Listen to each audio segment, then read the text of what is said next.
The morning started with such a clear, sharp focus it felt like the entire world had been polished just for this day. I remember standing in front of my closet, my hands moving slowly over the fabrics.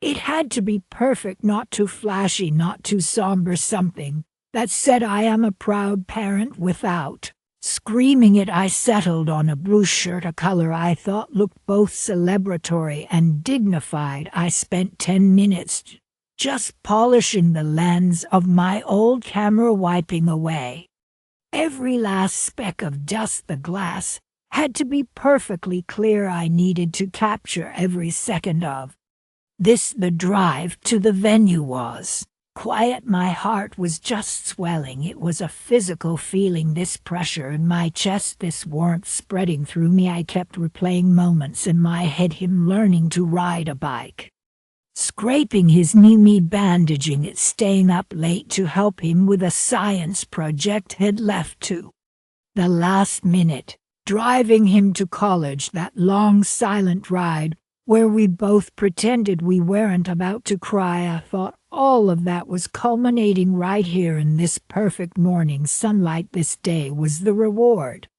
the trophy at the end of a long, hard race. The graduation venue was a sea of colors, 1,000 different shades of cap and gown, a buzz of laughter and proud conversations. Families were clustered together, taking pictures, beaming. The sun was shining, not too hot, with a gentle breeze.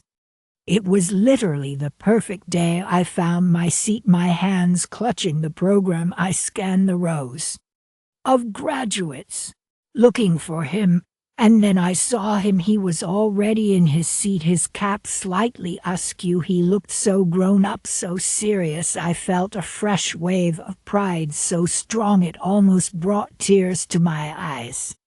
I made my way through the crowd, wanting to wish him luck one last time. I found him standing with a couple of friends. He saw me approaching, and his smile tightened. It was a quick interaction, a hurried hug, his body stiff against mine. "Good luck, son," I said, my voice thick with emotion. He just nodded thanks. And that was it. There was a distance there, a space I couldn't cross. I told myself it was just precirmony nerves, that he was focused, but a tiny cold knot formed in my stomach. I pushed it down. This was his day. Everything was fine. The ceremony began. The band played. Speeches were made. I listened, but only half hearing the words. My attention was fixed on him. I watched the back of his head, waiting for the moment his name would be called. My camera was in my lap, my finger resting lightly on the button. And then it came. The dean's voice echoed through the speakers. His name, a simple, familiar sound that shot through me like an electric current. That surge of pride was instantaneous. I was on my feet, a little too quickly, my chair scraping behind me. I raised the camera to my eye, my hands steady. For the first time all day I focused the lens on him. He was standing up, turning to walk towards the stage, but his walk, it wasn't the joyful bouncing stride of the other graduates. It was slow, deliberate. Each step seemed heavy. His face was grim, set in a hard line, no smile. I remember thinking through the viewfinder, why does he look so angry? I lowered the camera, slightly confused.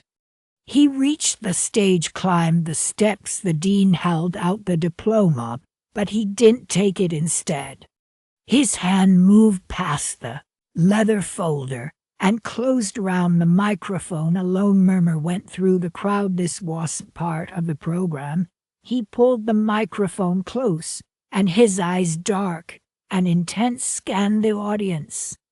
They locked directly onto me. It felt like a physical force. That gaze, it pinned me to my spot. And then he spoke. His voice was clear, amplified, cutting through the murmur. "You don't deserve to be here." The words didn't make sense at first. They were just sounds, loud, sharp sounds. Then their meaning landed. It Wasn't like a slap, it was like a punch to the chest, a real physical blow that stole the air from my lungs. I actually felt my knees buckle. I had to grab the back of the chair in front of me to stay upright. A choked, pathetic sound escaped my throat, half gasp, half sob, and after the words, there was nothing. The silence was the loudest thing I have ever heard. It was a living, heavy thing. It rushed in and swallowed the entire auditorium whole. It was absolute. You could hear the hum of the lights. You could hear the rustle of a single program somewhere in the back. Hundreds of people, and not one of them made a sound. It was a deafening, crushing quiet. Then the movement started, not a sound but a wave. A slow, inexorable turning of heads, one by one, then in groups. Every person in that vast space turned to look at me. I could feel their eyes. I could feel the heat of their stares. Some were wide with shock, others were narrowed with judgment. I saw pity in a woman's face 3 rows down, and it was worse than the anger. I wanted to shrink. I wanted the floor to open up and swallow me. The world tilted. The bright lights of the stage seemed to blur and pulse. My heart was hammering against my ribs. A frantic, panic drumbeat inside my head. It was a scramble, a desperate, frantic search for a reason. What did I do? What does he mean? This is a mistake. Has confused, has stressed. My mind flipped through Rolodex of memories, of arguments, of quiet moments, looking for a clue, for anything that could explain this, but there was nothing, just a blank white panic. The foundation of my entire life, everything I thought I had built, just crumbled into dust in that single silent moment. Somehow the ceremony started again. The dean, his face pale and strained, gently took the microphone back. He muttered something, a name, and the next graduate walked up looking terrified. The spell was broken, but the air was still thick with tension. The applause for the next student was hesitant, muffled. People were still staring. I slowly sank back into my seat. My body felt numb. I was trapped. There was no way to leave. I had to sit there for what felt like an eternity as name after name was called. Each burst of applause was a fresh humiliation, a reminder of the celebration I was no longer a part of. I kept my eyes fixed straight ahead, burning with unshed tears. I didn't look at anyone. I just focused on the back of the chair in front of me. On the grain of the wood the speeches continued, but the words were just noise. They meant nothing. The proud words about futures and accomplishments felt like a cruel joke. My future in that moment was just this chair, this shame, this deafening silence inside my own head. When it finally ended, the crowd erupted into a relieved, chaotic cheer. Caps flew into the air. Families surged forward. It was a tidal wave of joy that I was standing outside of. I stood up, my legs shaky. My only thought was to find him, to talk to him, to understand. I pushed through the celebrating families, my eyes scanning the crowd desperately. I saw him. He was already on the far side of the field, his back to me. He was walking away, not hurrying, but with a finality that was absolute. He didn't look back, not once. He just merged into the crowd and disappeared. And just like that, I was alone, completely alone in a sea of people. Families were hugging, laughing, taking pictures. I stood there, a statue of isolation. People gave me a wide berth. They glanced at me, then quickly looked away. I was a ghost at my own son's graduation. The celebration swirled around me, but I was anchored in that moment of silence.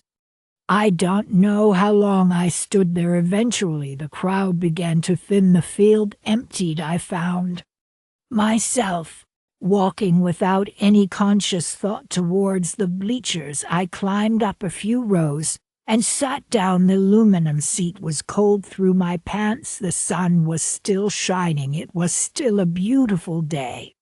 I looked down at my hands. I was still clutching the graduation program. I hadn't let it go. I unfolded it, my fingers trembling. His name was there in black and white, a simple line of text. I traced the letters with my finger. This was the real graduation, not the walk across the stage, not the diploma. This was the lesson, sitting alone on a cold bleacher, the sounds of a celebration. I was exiled from fading in the distance, holding a piece of paper that felt as empty as I did. This was the moment I graduated from being a proud parent into something else entirely, something broken, and the silence he left behind was so vast, so complete, that not even the memory of the crowd's cheers could ever hope to fill it. The sun was so bright that day it beat down on the black gowns, made the tassels on the caps shimmer. There was, thick with the smell of cut grass, and that feeling of finality. Everyone was smiling. The parents around me, they were beaming, their faces full of this uncomplicated pride. I tried to mirror it. I put my arm round my wife's shoulders, gave a squeeze. We looked, I'm sure, like the perfect picture.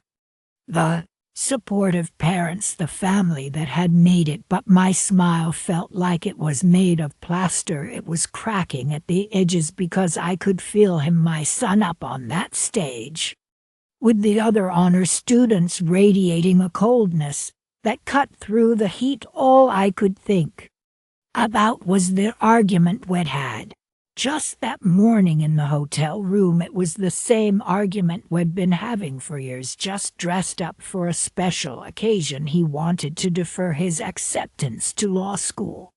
He wanted to travel to work on his portfolio. It's just a year ahead, said his voice low and steady. And ID said what I always said. There's no time for detours. You have a path, a secure path. The look he gave me, it was like he was looking right through me. He just turned and walked out the door, and we didn't speak again until we took our seats in those folding chairs. That silence took me back. It pulled me out of that hot, noisy graduation field and dropped me right into our living room years earlier, when he was maybe 14, had spread his drawings all over the coffee table, these incredible detailed sketches of characters, landscapes. I remember patting him on the head. That's a nice hobby, son, but let's focus on your math. Grades, that's what gets you into a good college. I said it so casually, thinking I was guiding him. I thought love was about providing a map, a clear route to a safe destination. I never stopped to think that he might want to navigate his own terrain. The cracks started small. Had always been a quiet kid, but in high school the quiet turned into a wall. He stopped talking about his day. His door was always closed. ID chalked it up to teenage moodiness. I was so busy, you see, climbing my own ladder. There were always late nights at the office, important calls to take. I missed his 16th birthday dinner because of a client meeting. I told myself it was for him, for his future, that the sacrifice would be worth it. But the fractures got deeper. The big one was when he was a senior applying to colleges. He had a folder full of acceptance letters for art schools, brilliant ones. He was so proud. He laid them out on the kitchen table one evening. I looked at them, and I felt a cold dread. An artist, that was a gamble, a life of uncertainty. So I laid out my own case. I showed him the spreadsheets ID made for the business degree, the starting salaries, the job security. I talked and talked about safety, about practicality. I framed his passion as a risk and my plan as the safe harbor. I didn't see the light in his eyes dim. I only saw that I was winning the argument. He eventually crumpled the art school letters and threw them in the recycling. I thought it was a sign of maturity. Now I know it was the first Real surrender college was worse. The distance became a canyon. Had come home for holidays, and had be a ghost at the dinner table. Would ask about his classes, and had give one-word answers: fine, good, okay. I thought he was being difficult, ungrateful. Even we were paying for that expensive practical education, and he couldn't even muster a little enthusiasm. I remember once he tried to show me a short film had made for a class. It was powerful. Where I didn't understand it, I said, "It's very artistic. But is this really what they're teaching you? How does this relate to your business ethics course?" He just closed his laptop. He didn't try again. All those moments, they were like drops of water slowly filling a glass, and on that graduation stage the glass was full to the brim. When he stood up to give the valedictorian speech, I felt a surge of that old proud feeling. Look at him. I thought he made it. We made it has exactly where has supposed to be. He adjusted the microphone. He didn't look out at the crowd. He looked down at his hands for a long moment. Then he started speaking, not about the future or about gratitude like all the other speeches. He talked about masks. He said, "We spend so much of our lives wearing the faces that are expected of us, the face of the good student, the obedient child." His voice was calm to calm. It had a sharp cutting edge. "We do it to make others comfortable, to fulfill a picture they have in their minds of who we should be." My wife shifted beside me. I could feel the tension tightening in my shoulders. This wasn't the speech we'd talked about. This wasn't the script. Then he looked up, and he wasn't looking at the crowd. He was looking directly at me. His eyes were clear and hard. "And sometimes," he said, his voice dropping, but the microphone picking up every word, "the people who claim to love you the most are the ones who hand you the mask and tell you to never take it off. They call it love, but it's really control. It's a refusal to see the actual person standing in front of them." The field was utterly silent. You could hear the flags flapping in the breeze. "There's someone here today," he continued, "who has never seen me. Not really. They only ever saw a reflection of their own ambitions, a project to be completed." He paused, letting the words hang in the hot air. "And so to that person I want to say this: you push me onto this stage, you designed this moment. But you," he leaned into the microphone, "you don't deserve to be here." The silence that followed wasn't just an absence of sound, it was a physical weight. It pressed down on me, crushing the air from my lungs. "You don't deserve to be here." The words weren't shouted in anger, they were delivered with a chilling, final precision. This wasn't a tantrum, it was a verdict.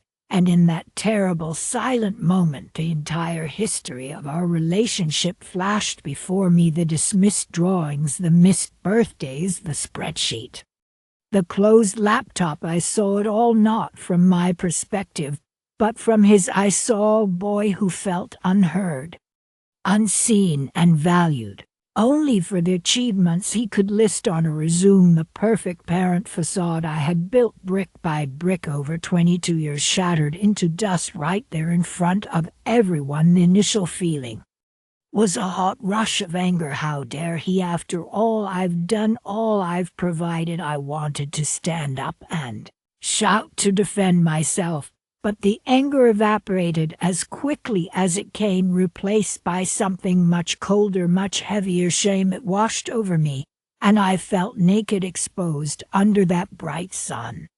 The applause that finally started was hesitant, confused. People were looking at me. I could feel their eyes, their pity, their judgment, but I didn't care about them. All I could see was my son calmly gathering his notes, stepping away from the podium without a second glance in my direction. In the days that followed, the house was a tomb. My wife didn't know what to say. She moved around me like I was a dangerous object, I tried to call him. The phone went straight to voicemail. I sent texts, they were marked delivered, but never read. The silence from his end was louder and more accusing than any words could ever be.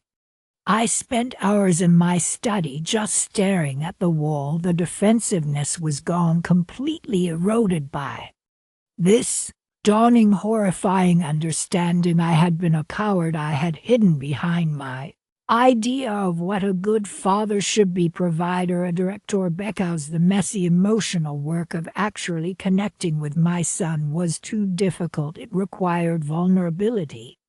It required listening to things I didn't want to hear. I had chosen the safety of a blueprint over the terrifying uncertainty of a real relationship. The question that haunts me now, the one I can't escape, isn't about whether hell ever forgive me. It's much simpler and much harder. What does it truly mean to support your child? Is it about molding them into a successful image, or is it about having the courage to step back and let them define success for themselves, even if their path looks nothing like your own? I thought I was building him a foundation, but all I built was a cage. And on his graduation day, he didn't just walk out of it, he held the door open for everyone to see the bars and showed me that I was the one who had been locked inside all along. This robe is heavy, not the fabric really, it's this cheap polyester thing, but the weight of it, it feels like I'm wearing a lead blanket. I'm standing in this long line with hundreds of other students, all of us shuffling forward in a daze. You can smell the cheap perfume, the hairspray, the nervous sweat. Everyone is laughing, taking selfies, these huge genuine smiles.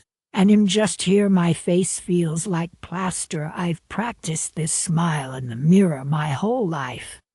The perfect sun smile. It doesn't reach my eyes anymore this day. It's supposed to be a celebration, the culmination of all my hard work. But it doesn't feel like my work. It feels like I was just a contractor building a house based on someone else's blueprints. Every brick, every piece of lumber was chosen by you.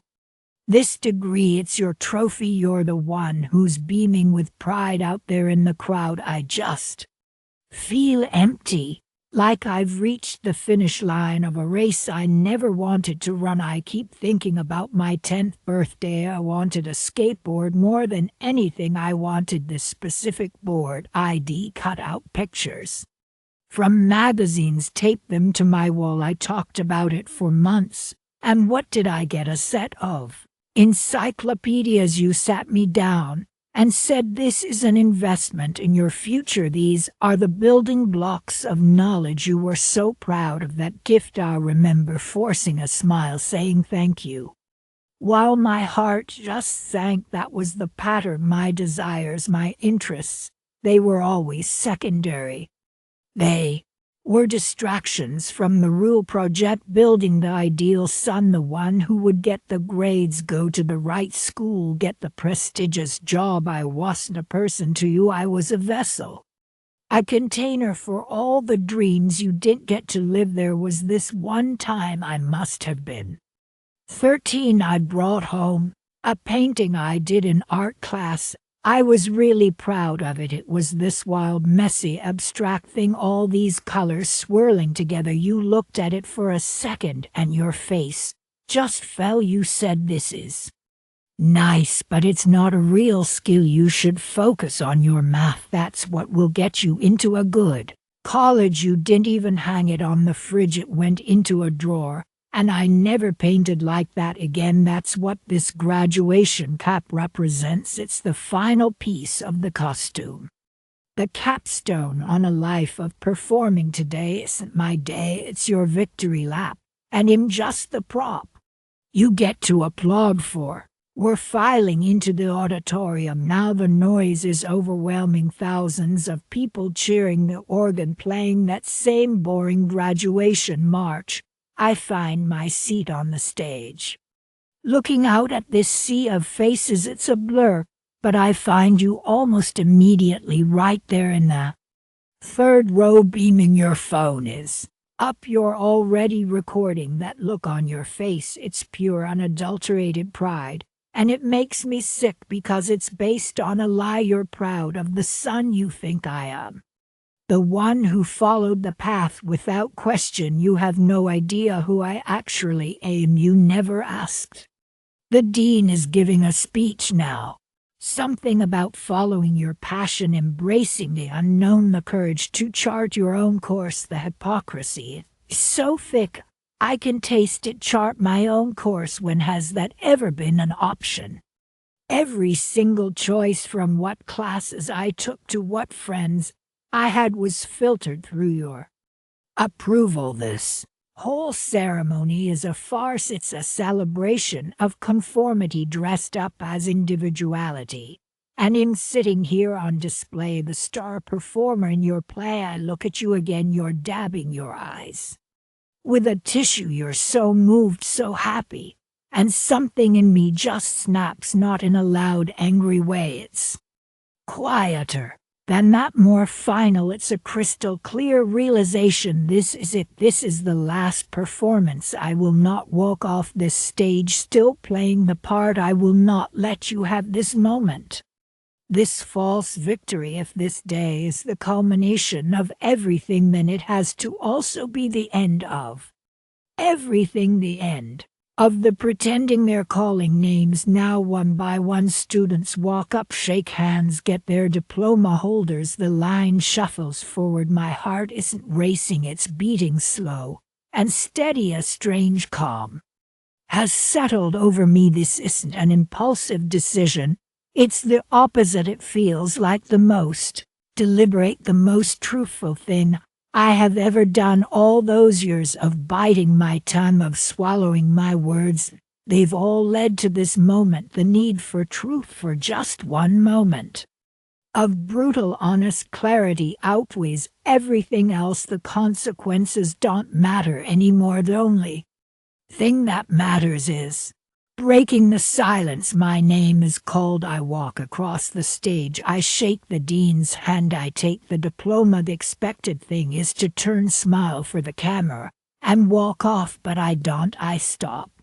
I turn toward the podium where the microphone is. I walk towards it. The dean gives me a slightly confused look, but he moves aside. The entire auditorium, watching 1,000 conversations die down into a curious murmur. The world narrows. The crowd blurs into a smear of color and sound. The only thing in focus is you sitting there in the third row. Your expression has shifted from proud to confused. You're still smiling, but it's uncertain now. You don't know what's happening. I lean into the microphone. It feels cold against my lips. My voice, when it comes out, doesn't sound like mine. It's clear, it's steady.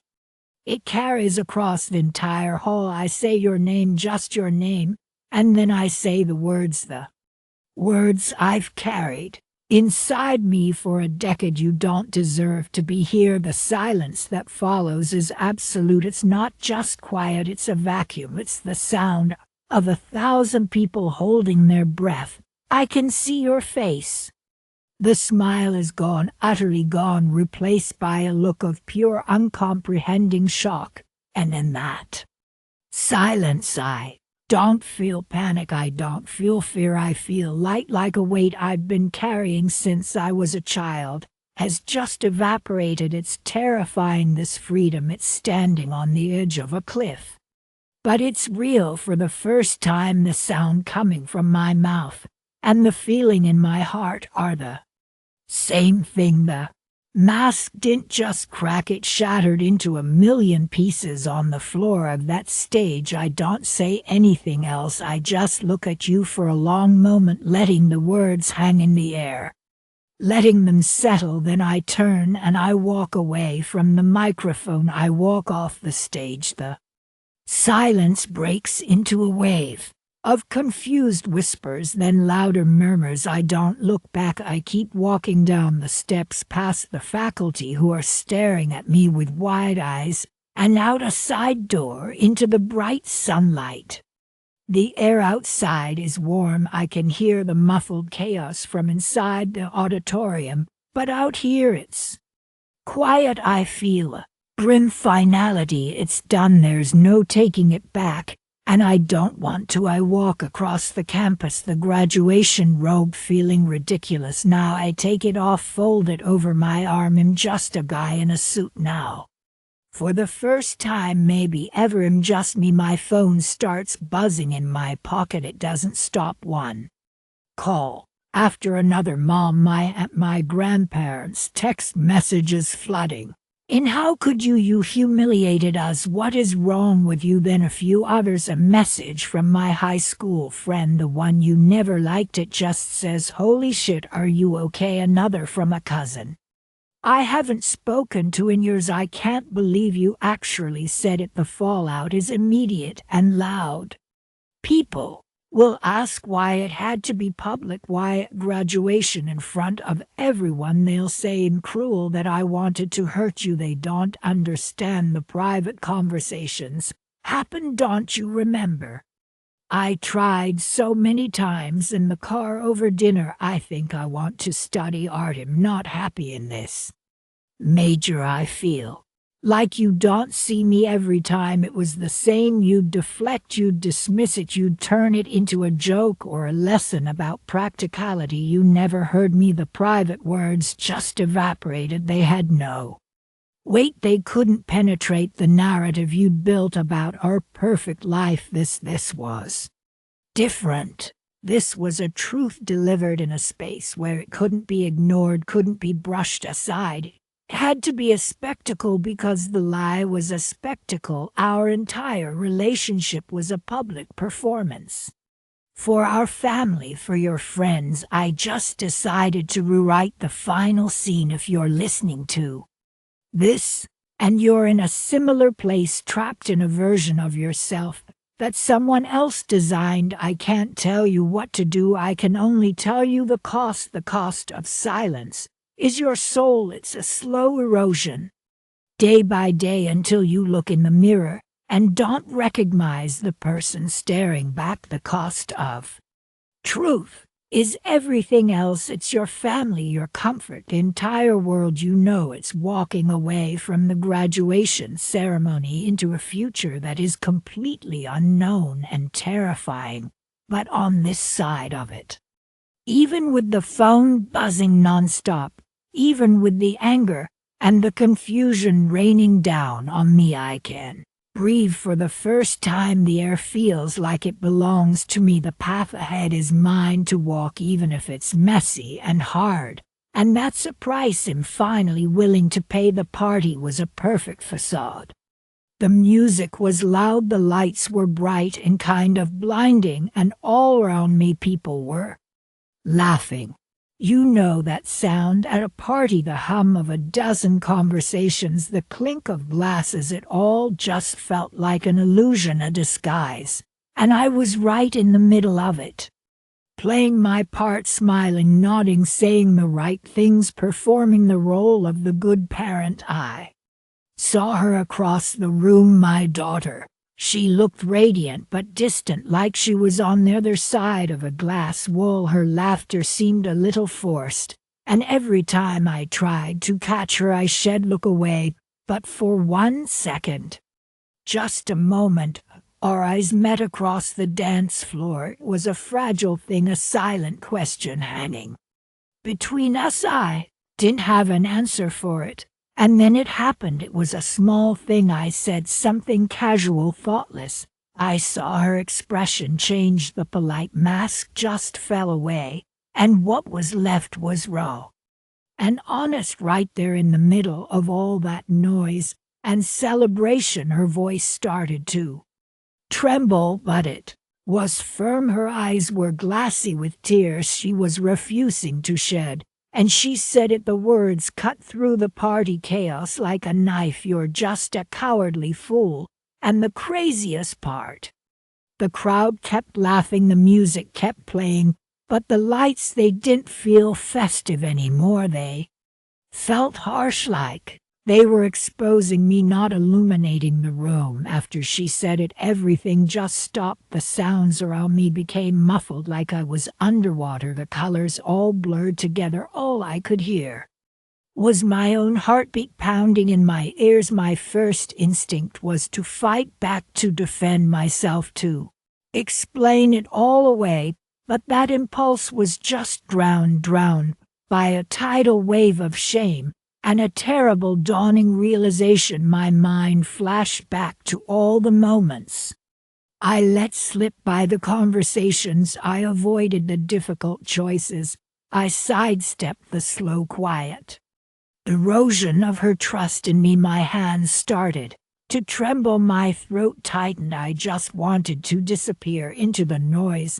and I understood with a cruel, intimate clarity that her anger, it was just a reflection, a mirror of a pain I had caused and then ignored for years. She turned and walked away, and the space she left behind was so silent, so empty, that not even the music could fill it. I just stood there, frozen, a statue of regret under a glittering disco ball, and in that stillness I finally understood the cowardice wasn't just about the things I didn't do. It was about my refusal to face love honestly, to be brave enough for the hard, messy truth. Let's deconstruct that moment, not as a personal failure, but as a case study in family systems theory. What happened on that dance floor was a public rupture, a dramatic and painful symptom of a system that had been malfunctioning for a very long time. Your son's action,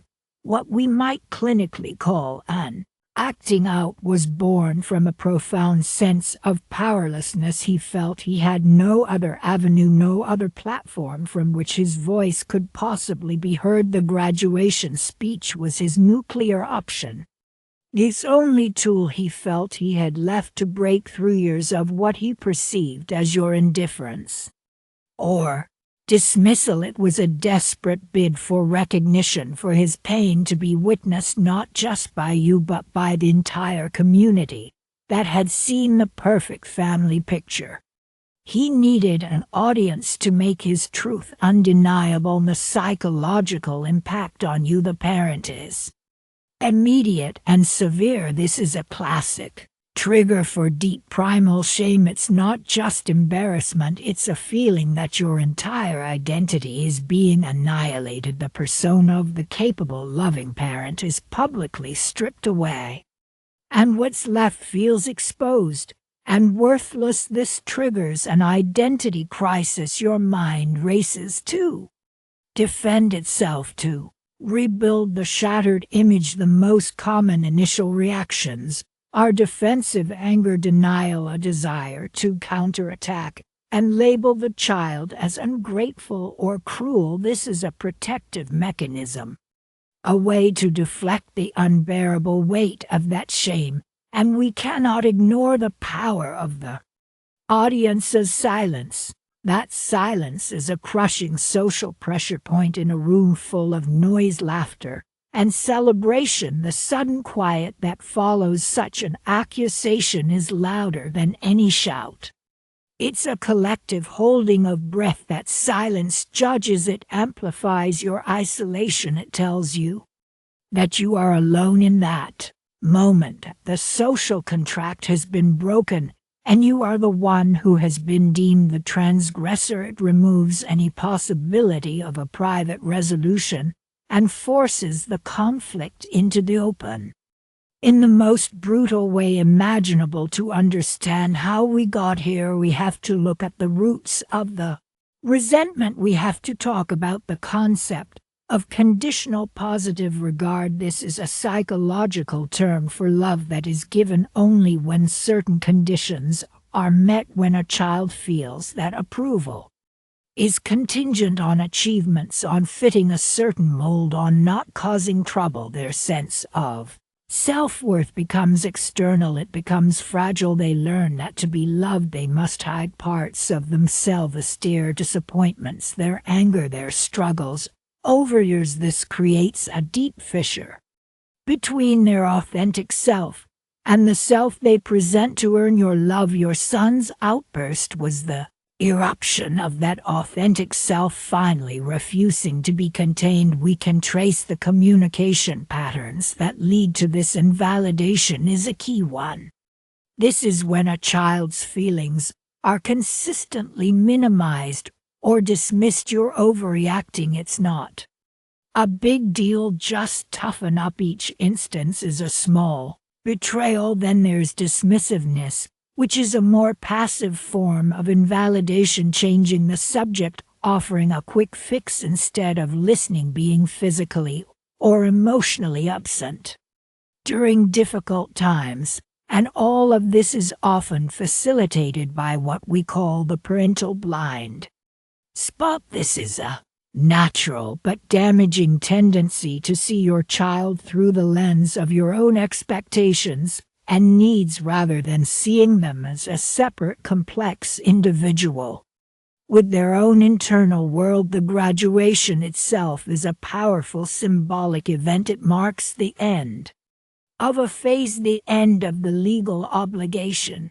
of parenting for the child. It is a natural point of autonomy, a declaration of independence. It is the moment they feel they have the right, perhaps for the first time, to speak their truth without fear of direct reprisal, because the dynamic is fundamentally shifting. The years leading up to this are like a pressure cooker. Every missed cue, every unaddressed conflict, every dismissed feeling adds another ounce of pressure. The lid has to blow off eventually. The graduation speech was simply the point of weakest resistance. Now let's talk about the aftermath. The immediate psychological fallout for both of you is significant and can be traumatic for the parent. You may experience symptoms akin to post-traumatic stress, intrusive thoughts replaying the moment, hypervigilance in social situations, anxiety, depression, and a deep sense of estrangement, not just from your child but from your own sense of self. For the child, there can be a complex mix of liberation and profound guilt, fear of the consequences, and anxiety about having burned a bridge permanently. The rupture can lead to a period of deep estrangement, which is its own form of grief for both parties. In the wake of such an event, families often fall into common dysfunctional responses. The parent may play the victim, seeking sympathy from relatives and friends, effectively recruiting allies in the conflict. The family system may fracture, with members taking sides, which only deepens the wound and makes future reconciliation more difficult. There may be further escalation, angry texts, emails, or other attempts to re-engage the conflict on hostile terms. These are all attempts to regain a sense of control in a situation that feels utterly out of control. The healthy coping mechanisms for the initial shock are counterintuitive and require immense emotional discipline. The first step is to seek individual therapy. You need a neutral professional space to process your own shame, anger, and grief without the pressure of having to defend yourself or assign blame. The second crucial step is to set boundaries.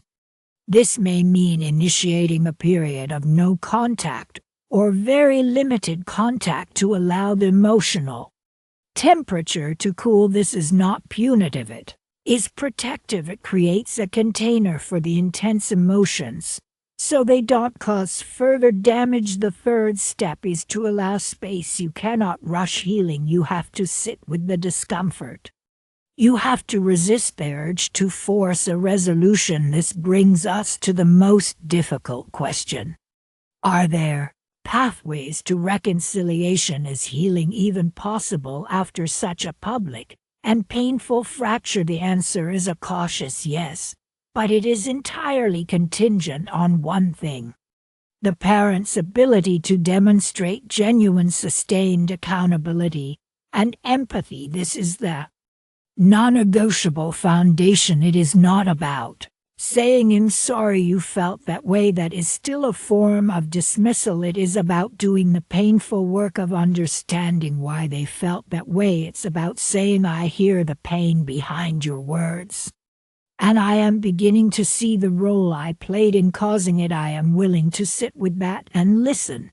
Rebuilding trust, if both parties are willing, is a long and nonlinear process. It will involve many difficult conversations. There will be setbacks. The child will test you consciously or unconsciously to see if you have truly changed or if you are just trying to smooth things over. They will bring up old wounds to see if you can now handle them with the empathy you lacked before. This process cannot be rushed. It requires patience and a commitment to a new way of relating. This is where professional family therapy becomes almost essential. A skilled therapist can facilitate these difficult conversations, ensuring that they are productive and not destructive. They can provide a structure and a safe space where both parties can speak their truth without fear of the conversation collapsing into a reenactment of old patterns. The therapist acts as a translator and a buffer, helping each person hear the other. A final thought: while these ruptures are profoundly painful, they can sometimes serve a necessary function. They force a crisis that can no longer be ignored. They shatter the illusions and the dysfunctional patterns that have kept a family system stagnant. The old way of relating is dead. There is no going back to the way things were, but from that rubble, if both individuals have the courage, something new can be built, something more honest, more authentic, and ultimately more resilient. The pain of the rupture can be the catalyst for a relationship that is finally based on seeing and accepting each other as you truly are, not as you were expected to be. Of course, here is a detailed narrative based on your outline. I always knew our family was a house of cards.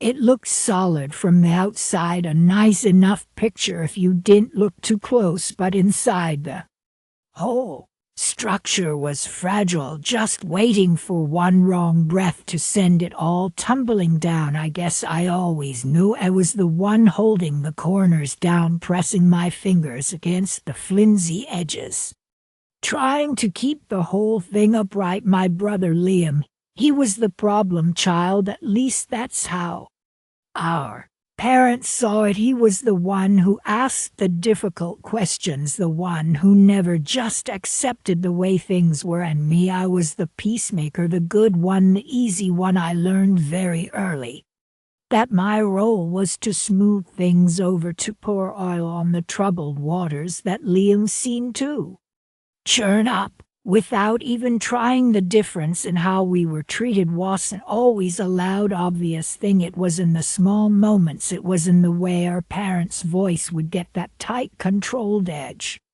When Liam would talk about his art, his dreams that didn't fit into a neat, pre-approved box, and then the way that same voice would soften into something warm and approving when I'd bring home another straight report card. It was in the size of relief when I agreed to a family vacation, and the size of exasperation when Liam said he'd rather stay home. They loved him, of course they did, but it was a tired love, a love that had been worn thin by years of what they saw as defiance. For me, it was a simple love, an easy love. They never had to worry about me, and that unspoken division created a canyon between Liam and me. We weren't rivals, not exactly, but there was a resentment there, a quiet understanding that I had chosen a side simply by existing without causing trouble. The lead-up to his graduation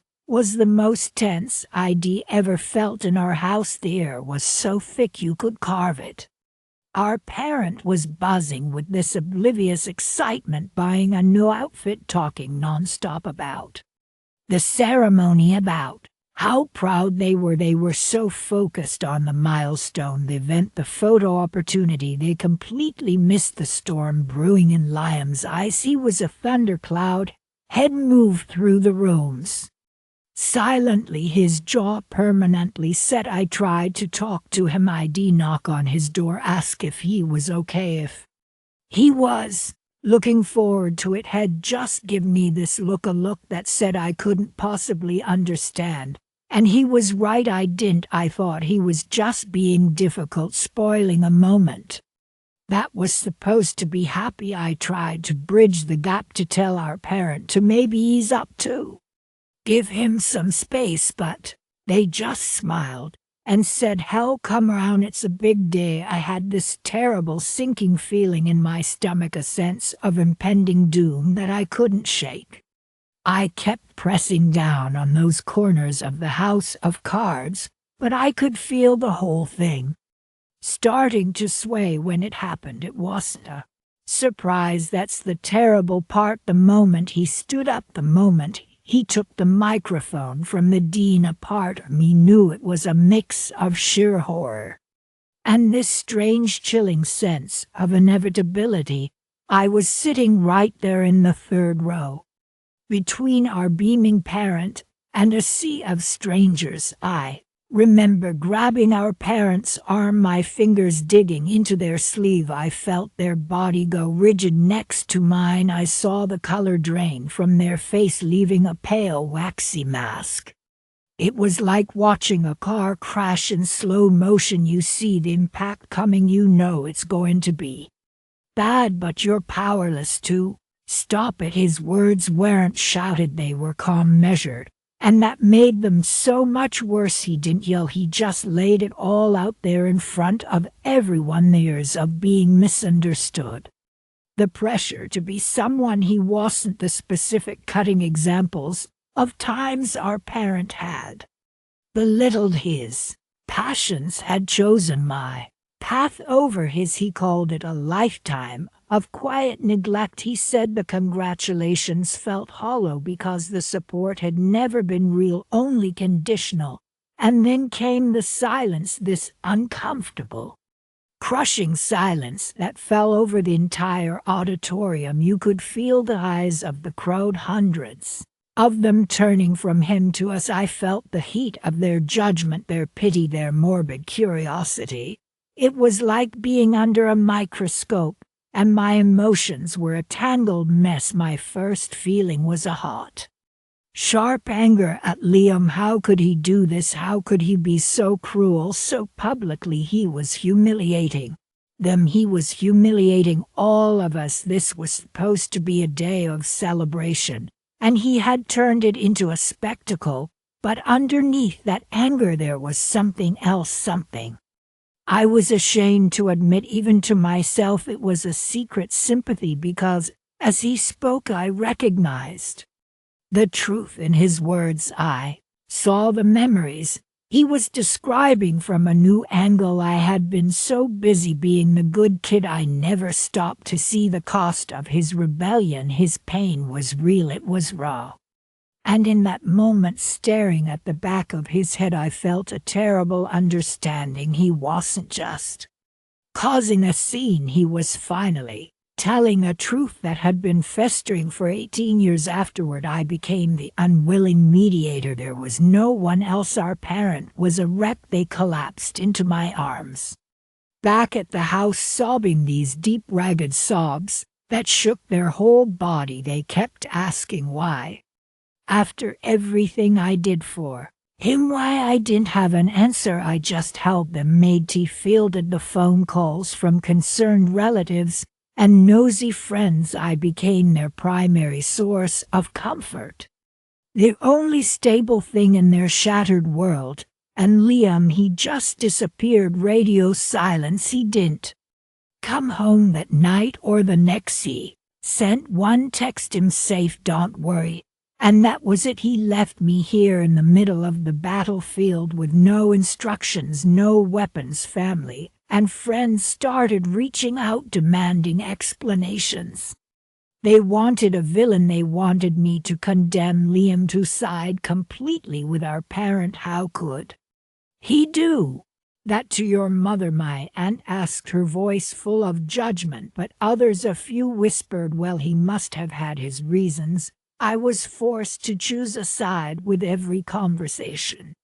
And I couldn't. I was torn into IDB, defending our parent one minute, explaining how hard they'd worked, and then I'd find myself making excuses for Liam the next, trying to make them see his perspective. I was the only communication channel between two completely wounded parties, and the messages I was carrying were just screams of pain from both ends. The burden was so heavy I felt like I was responsible for fixing it, for gluing the pieces back together, but I had no glue, only my bare hands. There's no going back from something like that. That's the realization that's been dawning on me over these last few weeks.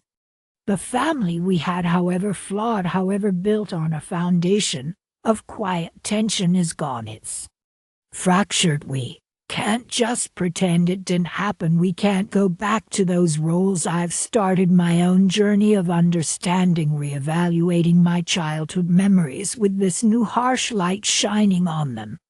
That time I got the lead in the school play, and Liam didn't even try out. Was it because he knew our parent would never come to see him at Christmas when he got a set of nice pencils and I got a new laptop? Were those just practical choices, or were they messages about what was valued? In seeing the unspoken rivalry now, and in seeing my own part in it by being the easy one I made, his rebellion seemed more extreme.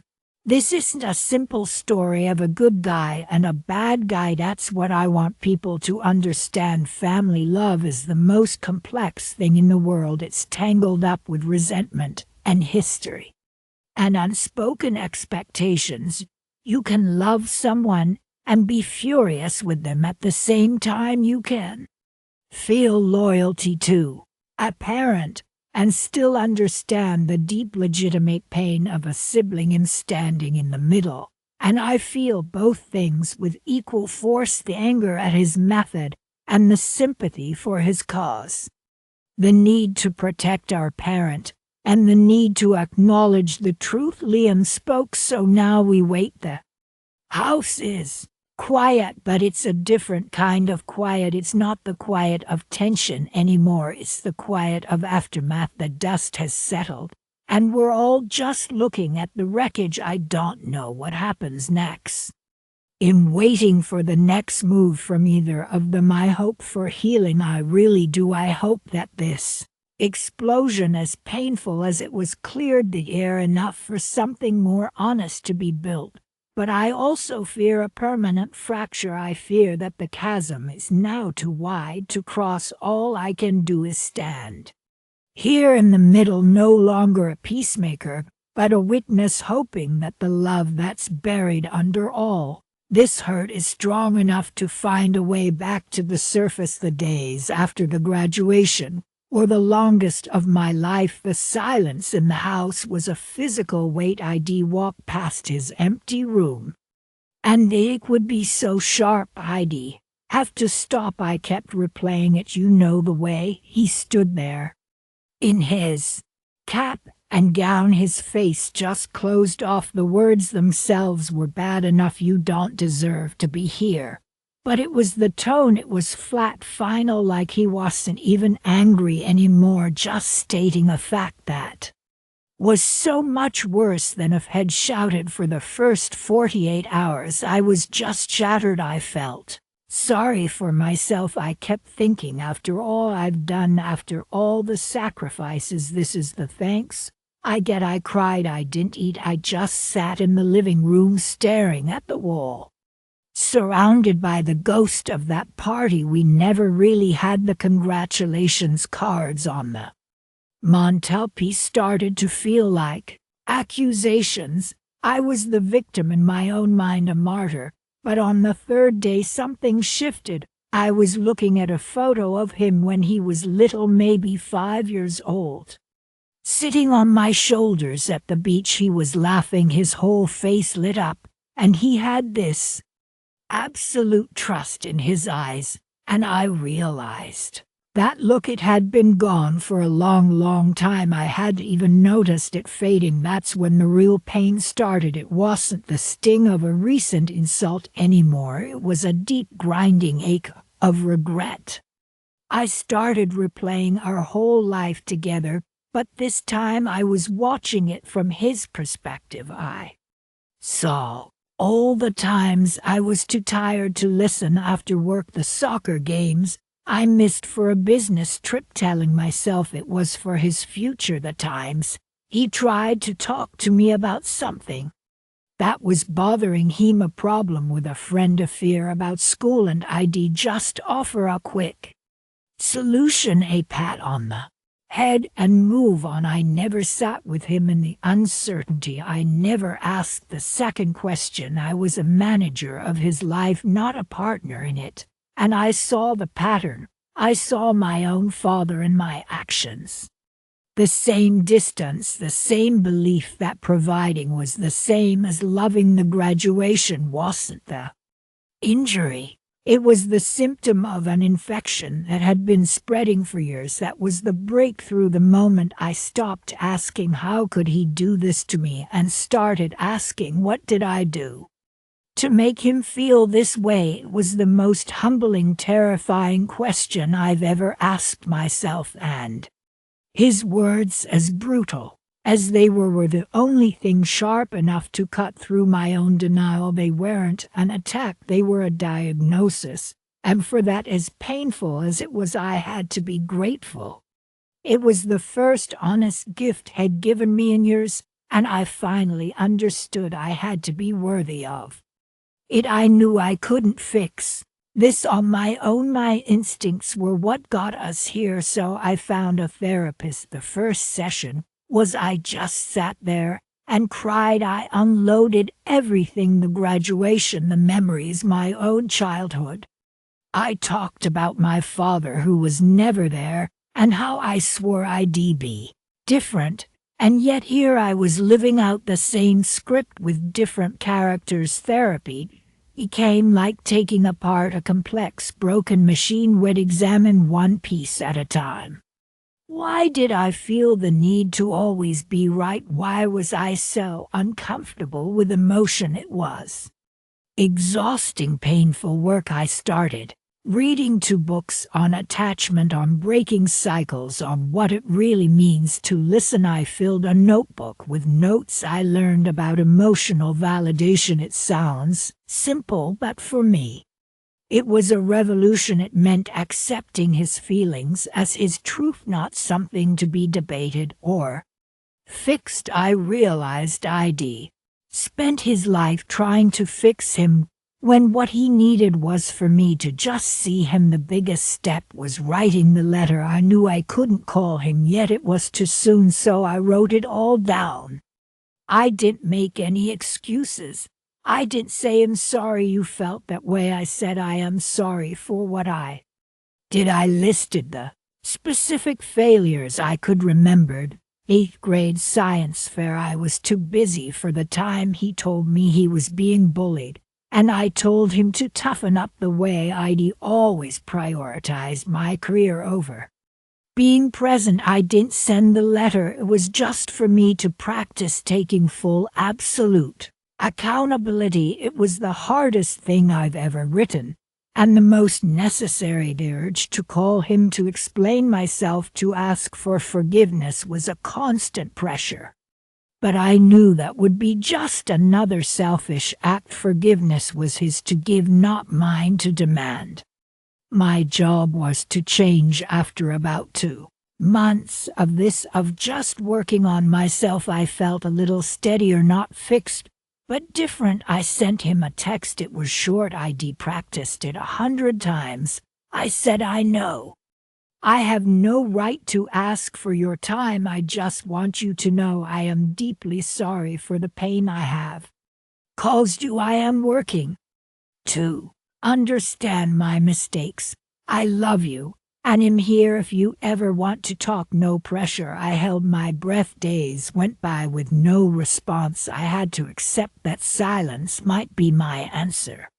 And that was part of the lesson. To then a week later, a single word came back. Okay, it wasn't an invitation, but it wasn't a door slam. A month after that, I tried again. I'm going to be at the coffee shop on Elm Street on Saturday morning around 10. I'll be there for an hour if you'd like to join me. If not, I understand. I didn't know if he'd come. I got there early, my hands shaking, and then I saw him walk in. My heart was pounding. He looked tired, older. That first meeting was so awkward. We sat across from each other. The silence was heavy. I didn't know where to start. Finally, I just said, "Thank you for coming. It means a lot to me." He just nodded. I told him I'd been in therapy. I told him I was reading. I said I'm beginning to understand how I failed you. And then I did the hardest thing. I shut up. I just waited. And after a long time, he started to talk. It was hesitant at first, then it came out in a rush. Things I had no idea. He was carrying resentments I didn't know existed, pain from things I'd said and done years ago that I'd completely forgotten, but that had lodged in him like splinters. My old self would have interrupted. I would have defended. I would have explained my intentions. But this time I just listened. I looked at him. I saw the hurt in his eyes, and I didn't look away. I said things like, "That must have been so lonely for you," or "I can hear how much that hurt." I didn't try to solve it. I just acknowledged it, and I saw his shoulders relax just a little. It was the first brick. Reconciliation is a single event. It's 1,000 small choices. It's me calling him once a week just to ask how his week is and being okay. If the call lasts 2 minutes, it's me remembering the name of his new friend and asking about him the next time we talk. It's me biting my tongue when he makes a life choice I wouldn't make, and instead saying, "Tell me more about that." It's showing up consistently without any expectations. It's proving, through action, that I am different. The change has to be real, and it has to be sustained. He tests it sometimes. I think he needs to bring up something from the past, and watch my reaction to see if I get defensive, and when I don't, when I just say, "You're right. That was my fault." I can see the trust slowly beginning to rebuild. Our relationship today it's new, it's fragile. It's not the relationship I thought would have its better because it's honest. There's a respect between us that wasn't there before. It's built on a foundation of truth, even if that truth was painful to uncover. He told me recently that he sees the effort. He said it still hurts, but he believes I'm trying. That meant more to me than any graduation applause ever could. The lesson I learned, the one that reshaped my entire understanding of love, is that love isn't about pride. It's not about control. It's not about building a life for your child that looks good from the outside. Love is about humility. It's about having the courage to look at yourself, even the ugly parts, and do the work. It's about creating a space where the other person feels safe enough to be their whole true self, even if that self is angry or disappointed with you. Love is about support, not direction. It's about unconditional respect. If there's any hope I can offer to someone else in that dark place, it's that moment of rejection, that rock bottom. It doesn't have to be the end, it can be the beginning, but you have to be willing to let the old version of yourself, the one that got you there, break apart completely. It's terrifying. It's the hardest thing you'll ever do, but on the other side of that break is a chance to build something real, something true. It's a path forged in fire, but it leads to a much cleaner light. Was it right? That's the question. isn't it? Not whether the pain was real, but whether the method was justified. Let's look at the incident itself, just the facts, as a starting point, a graduation ceremony, a milestone. A parent sitting in the audience filled with a sense of pride or perhaps just relief. The son walks onto the stage, accepts his diploma, and then instead of stepping down, he turns to the microphone. He names his parent. He describes years of absence, of emotional neglect. He calls out the hypocrisy of showing up for the photo opportunity after missing all the rehearsals. The applause dies, the air gets heavy. You can feel the entire room holding its breath. And right there in that moment, the ethical dilemma is born. On one side, you have the son's profound accumulated hurt, a lifetime of feeling unseen. On the other, you have the parent's public humiliation laid bare before peers, family, and strangers. The guiding question for us to consider is this: does the depth of that personal pain justify a public act of shaming? Is there a threshold of suffering where the rules of private confrontation no longer apply? Now let's make the case for the son. Let's really try to see it from his perspective. Imagine you've had the quiet talks in the kitchen, you've dropped hints, you've tried to explain the emptiness you feel, and every time you're met with deflection. I was busy providing for you, you're being too sensitive.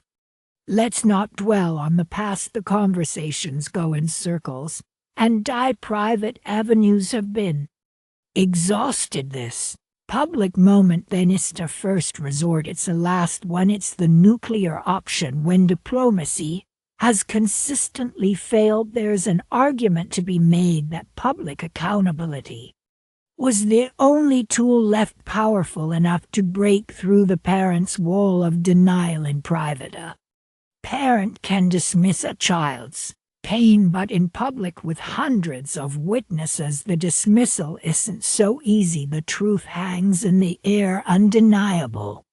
There's a symbolic power, a brutal poetry in using the parent's own moment of projected pride.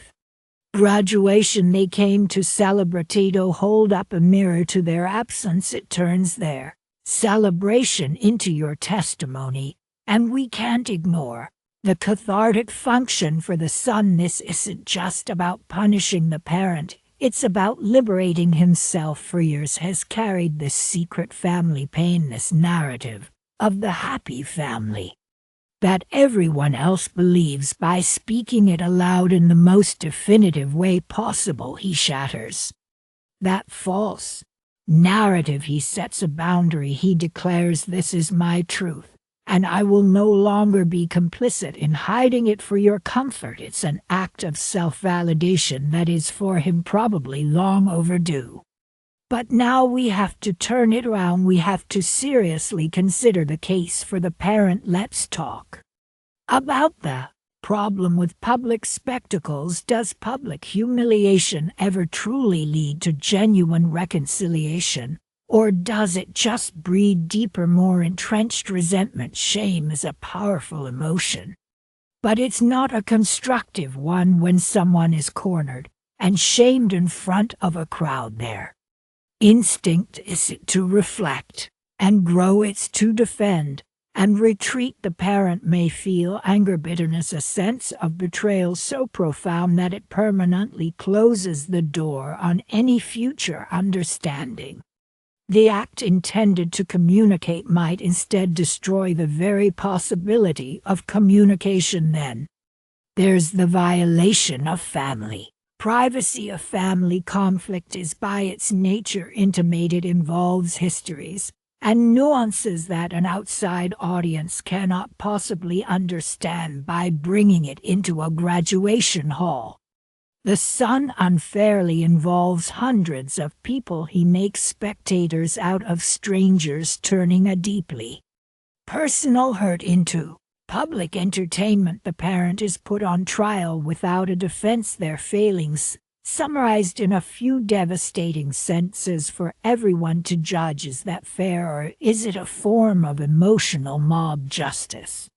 This leads us to a crucial question about the son's motive. Was this fundamentally about communication, or was it in some part about revenge? It's a harsh question, but a necessary one. The line between seeking justice and seeking vengeance can be very thin. The public nature of the act, the timing chosen for maximum impact, it carries the scent of a calculated strike. If the true goal was reconciliation, then a private mediated conversation would seem to have a higher chance of success. If the goal was to cause an equivalent pain, to make the parent feel as small and helpless as the son once felt, then the method makes a different kind of sense. We have to be honest about that possibility. The potential for irreversible damage is immense. Some words once spoken cannot be taken back. Some scenes once played out cannot be forgotten. This single act could burn the bridge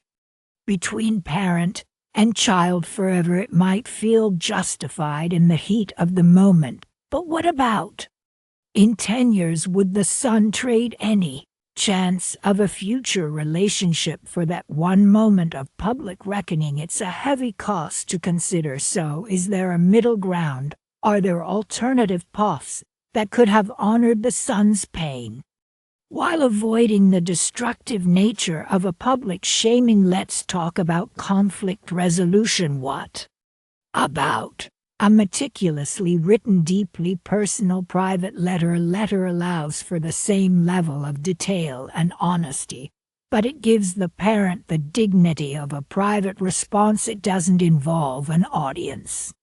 It allows for the parent to process their initial shame and defensiveness in private, which might eventually open the door to a real conversation.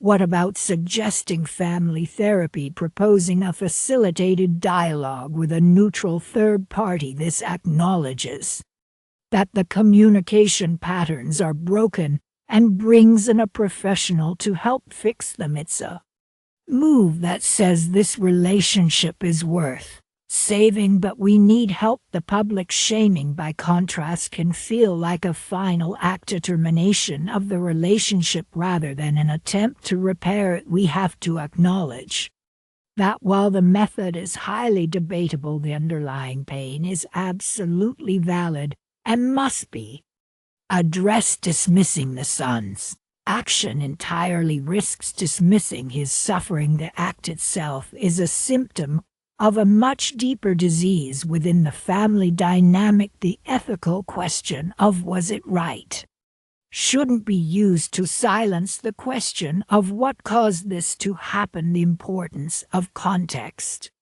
is everything here. The severity of the parent's actions heavily influences how we perceive the justification. Was the parent merely emotionally distant, working too much, maybe a bit self-involved? Or were we talking about profound abuse, neglect, or abandonment? The greater the harm, the more the son's drastic action might be seen as a proportional response. There's a spectrum, and where this particular case falls on that spectrum changes the ethical calculation significantly. In the end, we're left with a complex balance. A balance between personal liberation and interpersonal ethics, between the right to speak your truth and the responsibility to consider the consequences of how you speak it, between the desire for justice and the hope for reconciliation. There is no easy answer. The graduation stage became a courtroom, and the son was both the plaintiff and the judge, but the verdict on whether it was right, that might be something we all have to decide for ourselves. And the real fallout, the long-term consequences for that family, will be the ultimate quiet judgment on the act itself. The hall is immense. Sunlight pours through the high windows, catching the dust motes dancing in the air. It feels golden, it feels perfect. My hands are a little sweaty and fiddling with the camera, making sure the settings are just right. I can't mess this up, not today. Ear hums with this low happy murmur.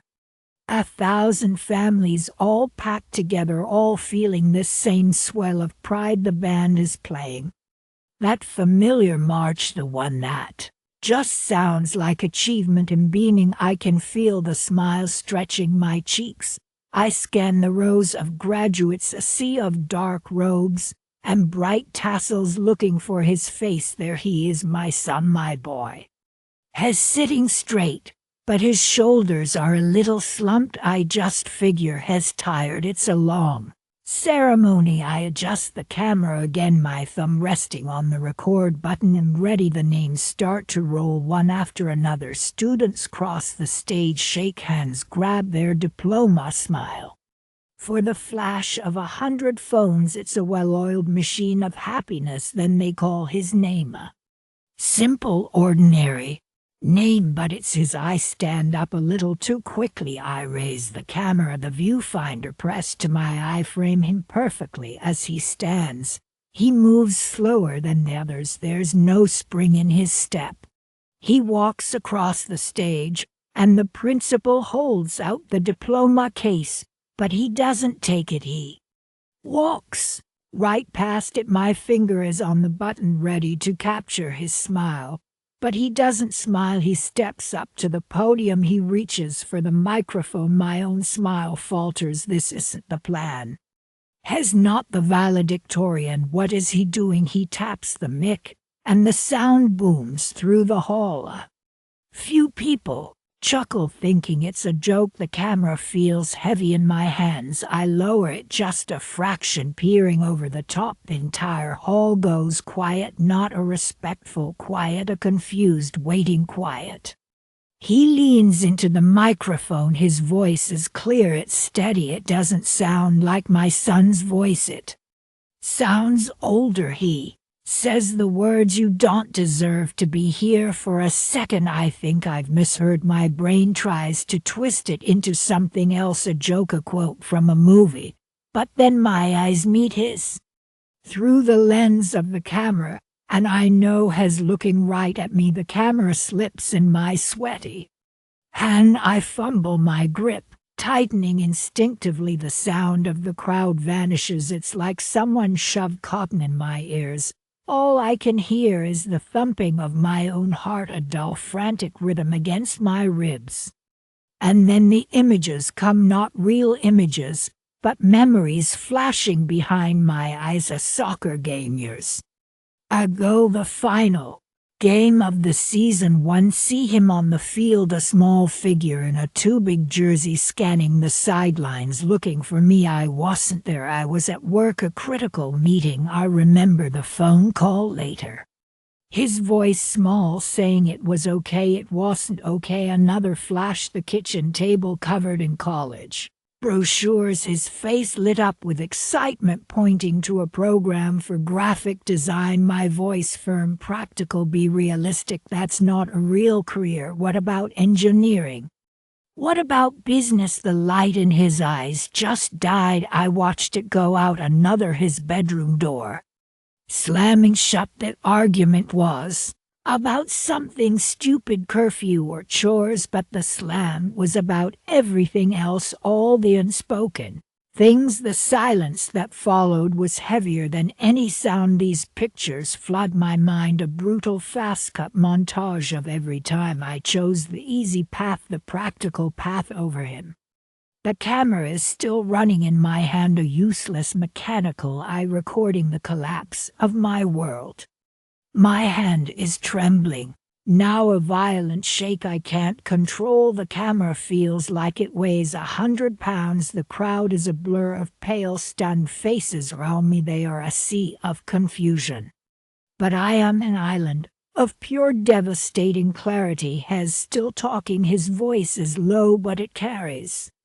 Hez listing the evidence, the promises. Broken, the conversations ended, the dreams dismissed. Each word is a precise surgical strike. His not yelling, his calm. That's what destroys me, the calmness. This isn't a Heated outburst, this is a verdict.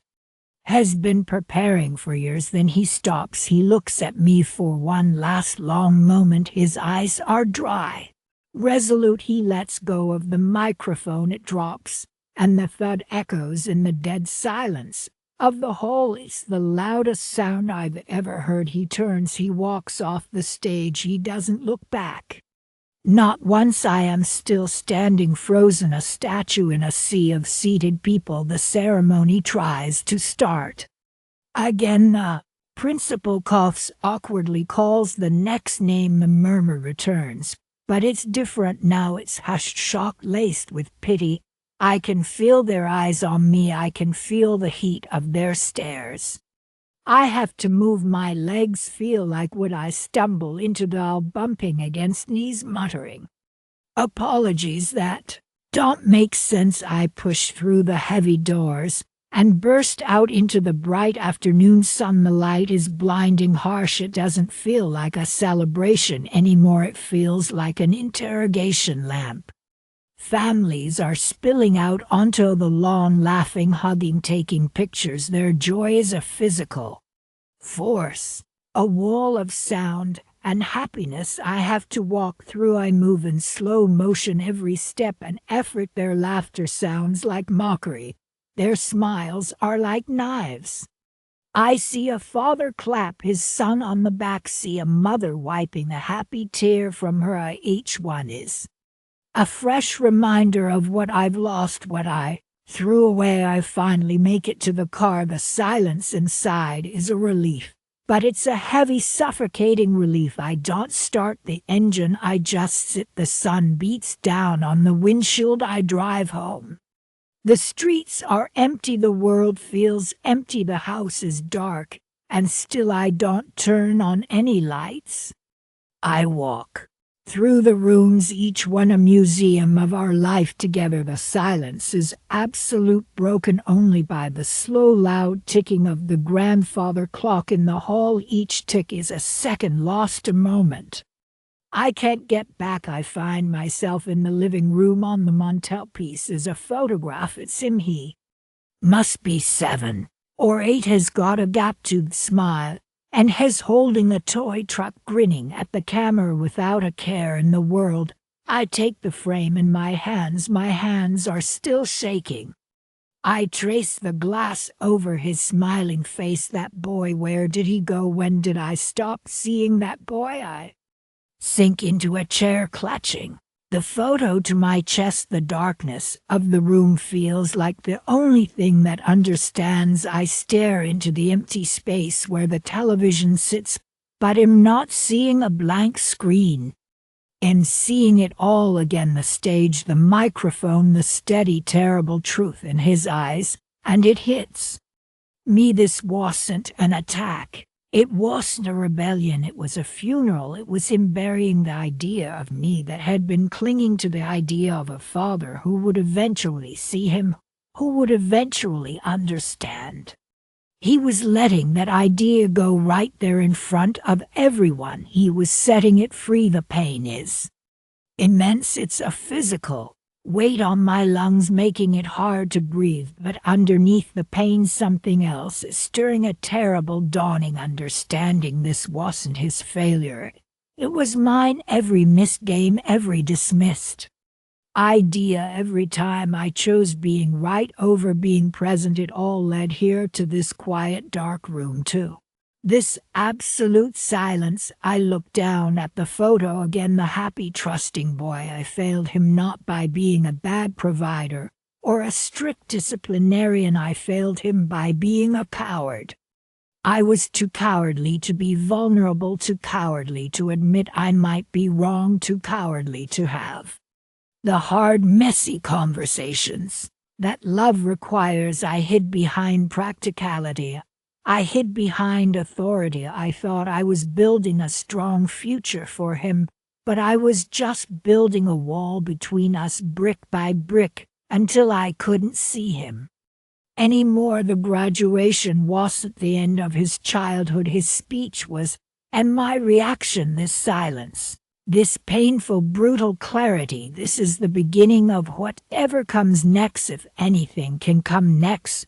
I take a single deep breath. It's the first real breath I've taken since he stepped to that microphone. It's shaky, it's raw, but it's a start.